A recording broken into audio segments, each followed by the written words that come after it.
ఉన్న బంగారాన్ని విడిపించి ఆ రోజు ఆన్లైన్ రేటుకే మేము కొంటాం. Sharma gold company.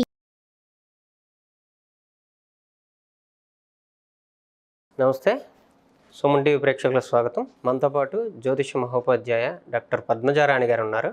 నమస్కారం అమ్మా. నమస్కారం. మేషరాశి గురించి వాళ్ళ లక్షణాల గురించి తెలుసుకున్నాము. ఇంకా వృషభ రాశి వాళ్ళ లక్షణాలు, వాళ్ళ బలాలు బలహీనతలు వాటి గురించి వివరిస్తారా? ఇవాళ మనం తెలుసుకునే దాంట్లో వృషభ రాశి అయినా వృషభ లగ్నం అయినా దాన్ని ఇంగ్లీష్లో టారస్ అంటాం. వాళ్ళంటే జోడిక్ సైన్స్ ప్రకారం దాన్ని టారస్ అంటాం. ఏది పేరు ఏదైనా మొత్తానికి వృషభానికి సంబంధించిన లక్షణాలు మాత్రం చాలా వరకు కామన్గా ఉంటాయి. ఏమిటా లక్షణాలు? వ్యక్తి యొక్క ఆకృతి అంటే శరీర లక్షణాలు, తర్వాత దాంతోపాటుగా వాళ్ళ యొక్క మామూలుగా మానసిక పరిస్థితి అంటే ఎలా ఆలోచిస్తారు, తర్వాత వాళ్ళ యొక్క బిహేవియర్లో ఎప్పుడెప్పుడు ఎలా ఉంటాయన్న విషయాల దగ్గర నుంచి వాళ్ళ యొక్క సామర్థ్యాలు ఏంటి, లేకపోతే వాళ్ళ లోపాలు ఏంటి. ఎందుకంటే ప్రపంచంలో బలహీనతలు లేని వాళ్ళు ఎవరు ఉండరు, ప్రతి వాళ్ళకి ఉంటాయి. బలహీనతలు ఏంటో తెలుసుకోవడం వేరు, వాటిని ఏమైనా అధిగమించే ప్రయత్నాలు చేయడానికి వాళ్ళు ప్రయత్నం చేస్తే ఆ చిన్న చిన్న లోపాలను కూడా అధిగమించడానికి చేసే ప్రయత్నంగా అనుకోవచ్చు. ఇప్పుడు ముఖ్యంగా మనం వృషభ రాశి వృషభ లగ్నం గురించి మాట్లాడుకుంటే సాధారణంగా వీళ్ళకి చాలా లోతైన మనస్తత్వం ఉంటుంది. చాలా సౌమ్యంగా కనబడతారు. ఏ విషయంలోనూ అసలు వాళ్ళని మనం పట్టుకోలేం. అంటే చాలా నిజంగానే చాలా సౌమ్యంగా ఉంటారు. మనసులో విషయాలు పైకి చెప్పరు. చాలా లక్ష్యసిద్ధి కోసం వాళ్ళు ప్రయత్నం చేస్తుంటారు. లక్ష్యసిద్ధి అయ్యేదాకా వాళ్ళు ప్రయత్నం ఆపరు. అయితే వీళ్ళకి రూపాన్ని కనుక మనం ఫస్ట్ చూసినట్లయితే వీళ్ళు విశాలమైన మొహం, తర్వాత నల్లని శిరోజాలు, చక్కని మొహం, దాంతోపాటుగా ఆకర్షణీయమైన కళ్ళు, సుందరమైన కళ్ళు అని చెప్పచ్చు.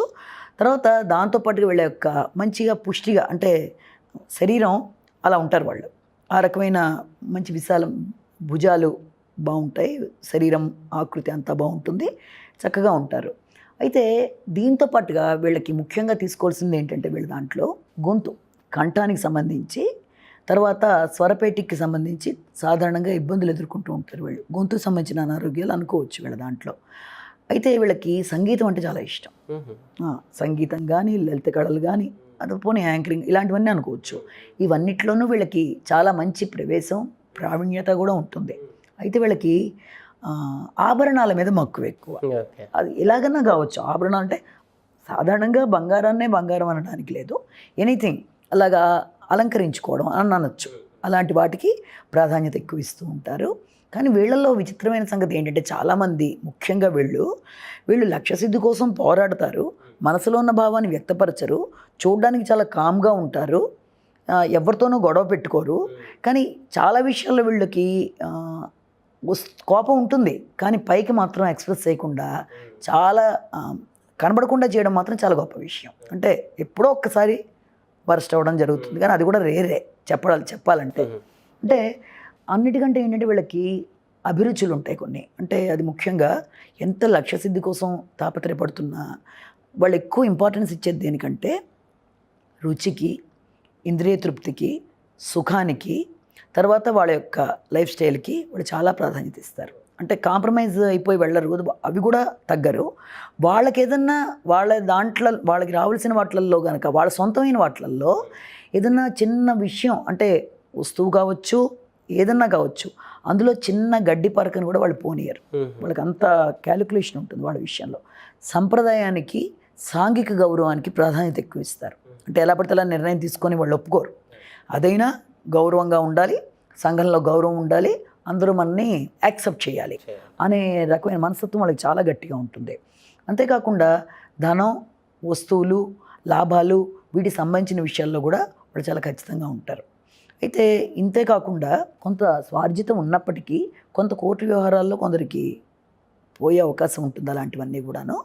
అయితే అంతేకాకుండా వీళ్ళకి సంతానానికి కూడా దాదాపుగా కొంత సంతానానికి ఒక 5 ఏళ్ల వయసు లోపల ఏదైనా గండాలు దాటడం కానీ, లేకపోతే ఏదైనా కొంత అనారోగ్యం చేయడం కానీ, కొంత ఎక్కువగానే అలాంటి వాటికి కూడా అవకాశాలు ఉంటాయి. ఉండడంతో పాటుగా వీళ్ళల్లో ఇంకా విచిత్రమైన సంగతి ఏంటంటే వీళ్ళకున్న ఆర్థిక స్థితి కంటే కూడా ఎక్కువగా కనబడే ప్రయత్నాలు చేస్తుంటారు కొంతమంది. అంటే ఉన్నట్టుగా కనబడే వాళ్ళు కొందరు ఉంటారు, వీళ్ళు అలా కాదు. ఉన్నదానికంటే కూడా ఎక్కువగా కనబడడం వల్ల చాలామంది వీళ్ళ దగ్గర చేరుతూ ఉంటారు. అప్పుడు వీళ్ళకి చాలా ఇది ఉందేమో అన్న దానికి కూడా అవకాశాలు ఉంటాయి. కొందరు విషయాల్లో అలా ఉండడం. తర్వాత వీళ్ళకి డబ్బును చాలా పొదుపు చేస్తారు. ఎలా పడితే అలాగా పాడు చేయడం ఇష్టం ఉండదు. అన్నీ చాలా జాగ్రత్తగా క్యాలిక్యులేట్ చేసుకుంటారు, దాచుకుంటారు. ఆ పొదుపుగా వీళ్ళు వెళ్ళేటప్పుడు వీళ్ళకి లగ్జరీ లైఫ్ అంటే చాలా ఇష్టం. అంటే విలాసవంతంగా ఉండడం ఇష్టమే. అదే చెప్పాను కదా, సుఖానికి ప్రాధాన్యత ఇస్తారు. అలాగే వీళ్ళకి ఈ రకమైన ఫోటోగ్రఫీ, ఇలా సుందరమైన శుచి, శుభ్రత, పరిశుభ్రతకి ఎక్కువ ప్రాధాన్యత ఇవ్వడం. అసలు అక్కడ ఇంకా ఆగరు. అంటే పర్లేదులే, ఉదాహరణకి వీళ్ళని తీసుకుని ఒక హోటల్కి వెళ్ళినా మన ఇంట్లో వాళ్ళనే, మన ఇంట్లో కనుక ఈ క్యారెక్టర్ కనుక ఉంటే వీళ్ళు అసలు అక్కడ ఏమాత్రం చిన్న తేడా వచ్చినా వీళ్ళల్లో ఆ రకమైన తేడా మనకు కనబడిపోతూ ఉంటుంది. అంటే ఒప్పుకోరు. అక్కడ కూడా వాళ్ళకి ఆ శుచి శుభ్రత కావాలి. అంత పట్టింపు ఉంటుందన్నమాట. మంచి సుందర దృశ్యాలు, లేకపోతే మౌంటైన్ ప్లేసెస్, వీళ్ళకి అలాంటివి వీళ్ళకి ఆహ్లాదకరంగా ఉంటాయి. అంటే కొంతమంది మనుషులకి ఎక్కువ మనుషుల మధ్య ఉంటే సంతోషం కలుగుతుంది. వీళ్ళకి కుటుంబమే చాలా ముఖ్యం. కుటుంబం అంటే ఎవరు? ఒకవేళ పెళ్ళైన వాళ్ళైతే వైఫ్ ఆర్ హస్బెండ్, లేకపోతే తల్లిదండ్రులు. వీళ్ళతోనే వాళ్ళకి ఎక్కువ కుటుంబానికి అయ్యే వాటిల్లో వీళ్ళు కూడా వస్తారు. అంత అభిమానం ఉంటుంది. తర్వాత దాంతోపాటుగా ఎంత కష్టమైనా దాన్ని వాళ్ళు ఎంతో శ్రమ కోర్చని ఎంత పనైనా చేస్తారు. చాలా వెయిట్ చేస్తారు.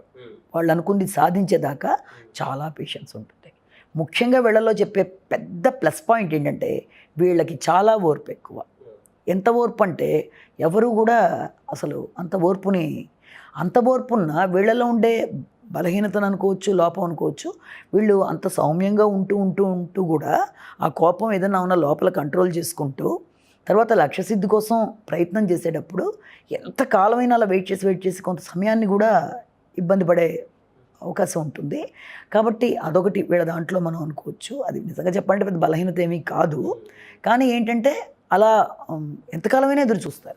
తర్వాత ఇంకొక దాంట్లో ఏంటంటే వీళ్ళు ధనం ఖర్చు పెట్టే విషయంలో పొదుపు చేసి తర్వాత సడన్గా స్నేహితులని నమ్మి వాళ్ళు దేంట్లోనో పెట్టుబడి పెట్టమంటే నష్టపోయే అవకాశాలు ఉంటాయి. కాబట్టి వీలైనంత వరకు స్నేహితుల విషయంలో ఇలాంటి పెట్టుబడుల్లో ఆలోచించి నిర్ణయం తీసుకోవాలి. అది ఒకటి. రెండోది కూడా ఏంటంటే ఈ నిర్ణయాలతో పాటుగా ఆత్మీయులని సంప్రదించి సలహాలు తీసుకోవడం చాలా మంచిది. లేకపోతే ఏంటంటే ఇంతకాలం దాచిందంతా కూడా కొంత నష్టపోయి ఆకస్మికమైన ధనలాభాలు, తర్వాత భూలాభాలు కూడా వీళ్ళకుంటాయి. అంటే ఊహించని మామూలుగా కూడా శ్రమ పడకుండానే ఆదాయం లభించే అవకాశాలు కూడా ఉన్నవాళ్ళు ఉంటారు కొందరు ఈ దీంట్లో. అంటే కొందరు బాగా శ్రమ పడితే కానీ రాదు, పడినా రాని వాళ్ళు ఉంటారు. వీళ్ళు కొన్నిసార్లు ఊహించకుండానే శ్రమ పడకుండానే వచ్చే లాభాలు ఉండేవాళ్ళని కూడా మనం ఇందులో చూస్తాం.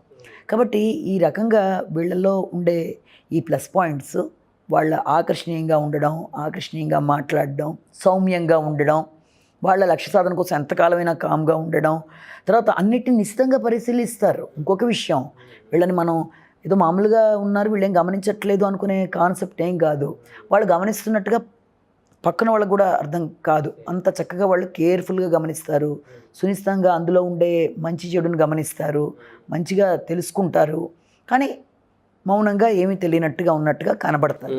కానీ మనం ఆలోచించిన దానికంటే ఎక్కువ వాళ్ళు అన్నీ చాలా నిశ్చితంగా పరిశీలించడం, ఆ పరిశీలించిన దాన్ని విశ్లేషించగలగడం, అడిగితే ఇలాంటివన్నీ కూడా వాళ్ళు చేయగలరు. కాబట్టి ఈ యొక్క చూడడానికి మాత్రమే వాళ్ళు అలాగా సౌమ్యంగా మెత్తగా మాట్లాడడం అనేది కూడా వీళ్ళకి చాలా జెంటిల్, అందులో అనుమానం లేదు. చాలా సంస్కారవంతంగా ఉంటారు, జెంటిల్గా మాట్లాడతారు. కానీ ఆ లక్షణాలతో పాటుగా వాళ్ళన్నీ అబ్జర్వ్ చేసి సమయం వచ్చినప్పుడు దాన్ని వాళ్ళు రియాక్ట్ అవుతారు. అందరితో సంఘంలో మంచి పేరు ఉంటుంది, గౌరవం ఉంటుంది. ఒకళ్ళు వీళ్ళని ఏదైనా ఒక మాట అనడానికి ఆలోచిస్తారు. అంటే అంత వీళ్ళు చిన్నప్పటి నుంచి ఇది చేసుకుంటారు. వీళ్ళకి కొంచెం శరీరానికి సంబంధించి కూడా శ్లేష్మానికి సంబంధించిన అనారోగ్యాలు వచ్చే అవకాశం ఉంటుంది. కాబట్టి ఆ విషయంలో కొంత జాగ్రత్తలు తీసుకుంటే బాగుంటుంది. ఈ రకంగా వీళ్ళ యొక్క వృషభ లగ్నం అయినా వృషభ రాశి అయినా వీళ్ళ యొక్క క్యారెక్టరిస్టిక్స్ అవి ఇలా ఉంటాయి అన్నమాట. ఓకే అమ్మా, చాలా సంతోషం. వృషభ రాశి గురించి కూడా చాలా బాగా వివరించారు. సంతోషం. సుమన్ టీవీలో మీ పర్సనల్ అండ్ బిజినెస్ ప్రమోషన్స్ కోసం కింది నెంబర్కి కాంటాక్ట్ చేయండి.